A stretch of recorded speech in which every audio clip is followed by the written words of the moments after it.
The salt flats of a forgotten world baked under twin red suns, a harsh landscape of white crust and oxidized skeletons of ancient mechs.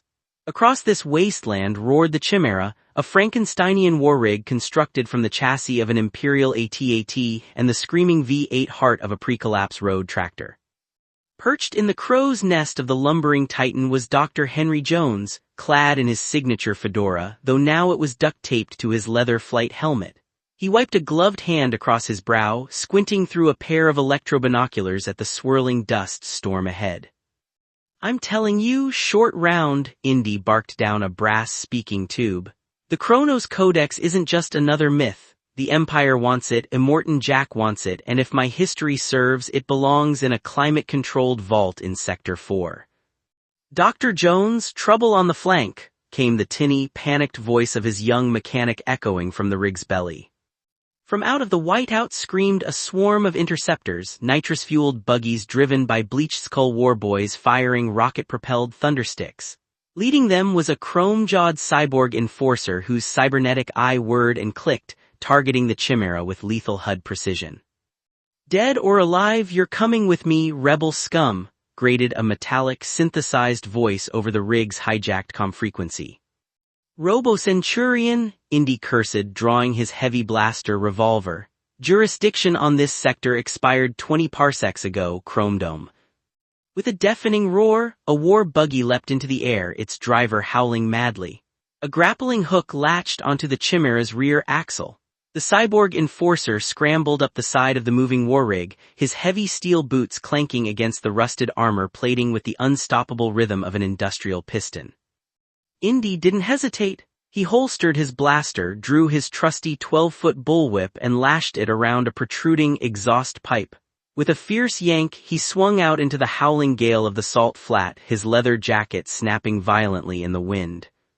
He landed hard on the hood of the cyborg's climbing rig, just as the machine pulled alongside the Chimaera.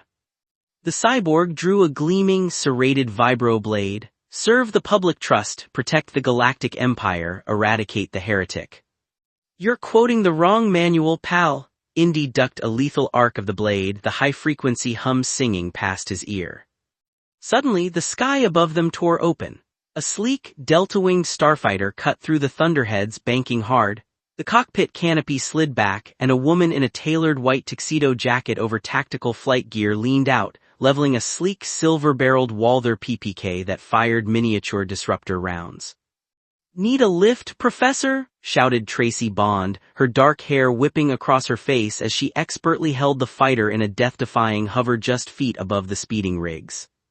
Indy grinned, dodging another mechanical punch from the cyborg. "Tracy, just on time, did you bring the martini?" "Shaken, Jones, not stirred." She fired a burst that short-circuited the cyborg's shoulder actuators, sending sparks flying in a brilliant cascade of white-hot metal. The cybernetic enforcer stumbled backward, his heavy boots losing traction on the salt crust, and tumbled off the rig into the dust, still mechanically twitching as he vanished in the wake of the Chimaera. Indy didn't waste a second. He unclipped his bullwhip, snagged the landing skid of Tracy's starfighter, and hauled himself up into the cockpit just as the Chimaera rumbled past a colossal, buried stone monolith, the jagged entrance to the temple of the Kyber Grail. As the starfighter banked away toward the stratosphere, leaving the roaring wasteland far below, Indy collapsed into the co-pilot's seat, tipping his battered fedora back. He pulled a glowing, ancient artifact wrapped in imperial parchment from his jacket pocket and set it gently on the dashboard. Tracy glanced sideways, raising a perfectly sculpted eyebrow. "What is it, James?" Indy offered a crooked, dusty smile, his eyes reflecting the twin suns. "Just a piece of history, my dear, just a piece of history."